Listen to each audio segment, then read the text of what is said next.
आतंकी आसिफ के घर पहुंची एनएमएफ न्यूज की टीम।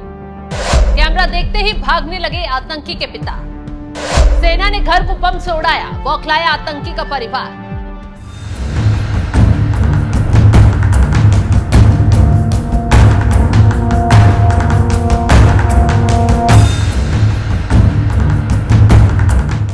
नमस्कार, आप देख रहे हैं एनएमएफ न्यूज। मैं आपके साथ शबनम।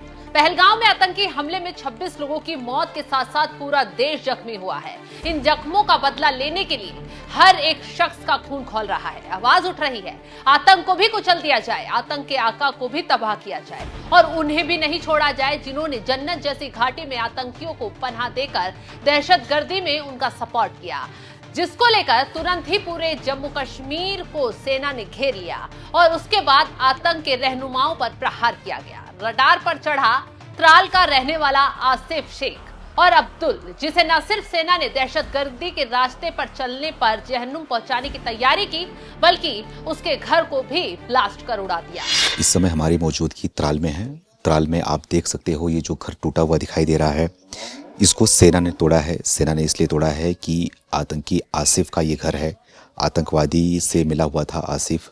जिस तरीके से पहलगाम में हमला हुआ, उसके बाद सेना लगातार जम्मू कश्मीर में कार्रवाई कर रही है। उसी कार्रवाई के तहत त्राल में स्थित ये घर है, जो कि आसिफ का घर है। आसिफ के घर को सेना ने उड़ा दिया है। और आपको बता दूं कि त्राल ऐसी जगह है, त्राल से ही बुरहान वाली यहाँ से निकला था, आतंकवादी लश्कर तैयबा का कमांडर बना था। उसके बाद बुरहान वाली को त्राल में एक मसीहा माना जाता है, उसको शहीद माना जाता है। ये त्राल का माहौल है। इसी त्राल से आसिफ भी निकला, आतंकवाद के चपेट में पड़ा, वो आतंकवाद के रास्ते में गया। सेना को पता चला उसके बारे में, तो उसके बाद सेना ने यहाँ पर आकर कार्रवाई करी और उसके घर को निस्तनाबूद कर दिया, मिट्टी में ढेल कर दिया। आकाश को कहूँगा कि आकाश उस तरफ दिखाओ आप, कि उस तरफ भी जो लकड़ी का ढेर पड़ा हुआ है, वो लकड़ी का घर था। उस घर को भी सेना ने तोड़, कार्रवाई के तहत उसको तोड़ दिया गया और कार्रवाई करी गई। एक एग्जाम्पल पेश किया गया, मिसाल पेश किया गया कि आतंकवाद से जुड़ोगे तो आपका यही हश्र होगा। और आसपास पड़ोस में हमने बात किया तो लोग ये मानने को तैयार नहीं है कि आसिफ गलत था, ये मानने को तैयार नहीं है कि आसिफ आतंकवाद से जुड़ा हुआ था, और साथ ही इस कार्रवाई के विरोध में भी हैं। उनका कहना है कि ये जो कार्रवाई की गई और ये जो घर को तोड़ा गया वो गलत है।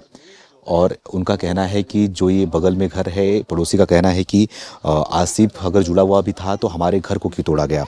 उनकी नाराजगी है। पहलगाम आतंकी हमले के बाद घाटी में जाते हुए लोग काफी सहम रहे हैं। अब देखिए ना, दबे पांव शांति से पत्रकार सुमित तिवारी त्राल के इस इलाके में आतंकी आसिफ के घर पहुंचे, क्योंकि मुश्किल बहुत थी, कब कहां से वार हो जाए, कौन हमला कर फरार हो जाए, कहा नहीं जा सकता। क्योंकि जिस इलाके में आतंकी पनप रहा था, अब सोचिए ये इलाका सुरक्षा के लिहाज से कितना संवेदनशील हो सकता है। ये जो एरिया है ये खतरनाक एरिया है, यहाँ पे नहीं आना चाहिए। लेकिन हम त्राल तक, आप लोगों तक यहाँ की खबर को दिखाने आए, यहाँ के विजुअल को दिखाने आए हैं कि त्राल में जिस तरीके से आतंकवादी लगातार संगठन से जुड़े हुए होते हैं लोग। आसिफ भी जुड़ा था, बुरहान वानी भी जुड़ा था। उसके बाद से इस गाँव में क्या माहौल है, इस गाँव के लोगों का कहना है, लेकिन कोई भी बोलने से बच रहा है। हमें भगाने की कोशिश की जा रही है। इस तरफ देखिए, वो भाई साहब, चलो चलते हैं, चलिए आगे की तरफ चलते हैं।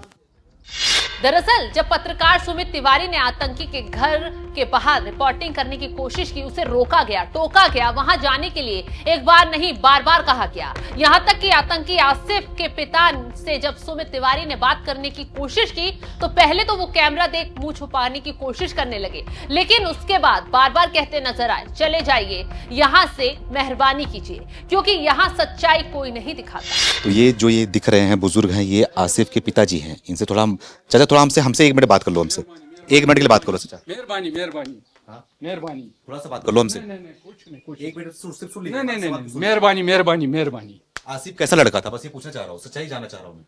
आसिफ लड़का कैसा था? यहाँ कोई सच्चाई नहीं का कहता है। मैं सच्चाई दिखाऊंगा, आप जो बोलोगे दिखाऊंगा मैं। सच्चाई कोई नहीं सुनता हमारा। तो हम सुनने आए हैं, बताओ तो सही। आप जो बोलेंगे सुनेंगे हम।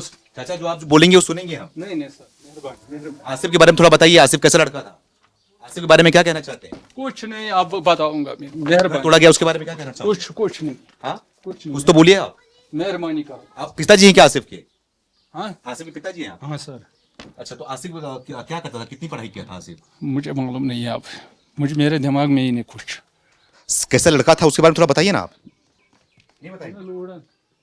देखिए, आसिफ के पिताजी हैं, हम इनसे थोड़ा बातचीत करना चाह रहे हैं, सिर्फ आसिफ के बारे में पूछना चाह रहे थे, लेकिन वो कुछ भी बोलने से डर रहे थे। अब वो बोल रहे हैं कि सच्चाई नहीं दिखाया जा रहा है, हमारे साथ में गलत हुआ है, लेकिन वही हम उनसे जानना चाह रहे थे, क्या आपके साथ में गलत हुआ है? आसिफ कैसा व्यक्ति था? आसिफ के साथ में जो किया गया वो कैसा किया गया? और आसिफ जो आतंकवादी संगठन से जुड़ा वो क्यों जुड़ा, क्या वजह थी? लेकिन वो बताना नहीं चाह रहे, कुछ भी बोलना नहीं चाह रहे। आसिफ की माता जी हैं, नहीं बोलना चाहिए। कोई यहाँ पे बोलना नहीं चाह रहा है, पता नहीं क्यों डरे हुए हैं लोग यहाँ पर। आप हम लोगों से सिर्फ बात करना चाह रहे हैं, उस गांव में आए हुए हैं, सिर्फ बात करेंगे, लेकिन कोई बात नहीं करना चाह रहा है। तो चलिए चलते हैं, आगे निकलते हैं और जानते हैं क्या है माहौल। और त्राल का माहौल हमने आपको दिखाया और यहाँ की कहानी आपको बताई कि जिस तरीके से बुरहान वानी यहाँ से निकला था, आसिफ यहाँ पे निकला है, तो त्राल का ये हाल है, कश्मीर का ये हाल है। लगातार बने रहिए हमारे साथ। तो सुना आपने कैसे कैमरे पर आतंकी आसिफ के पिता बोलने से बचते नजर आ रहे हैं, बेटे की करतूतों को छुपा भी रहे हैं। एक अहम बात और बता देते हैं, घाटी का ये वही त्राल इलाका है जहां बुरहान वानी भी पनपा, जहां के लोग आज भी बुरहान वानी को शहीद कहकर बुलाते हैं, और आज उसी त्राल से आतंकी आसिफ भी पनप रहा था। लेकिन पहलगाम आतंकी हमले ने उसके आतंक की उल्टी गिनती शुरू कर दी, क्योंकि अभी तो सेना ने उसके घर को ढहाया है। अब बारी आतंक को जहन्नुम पहुंचाने की आ गई है।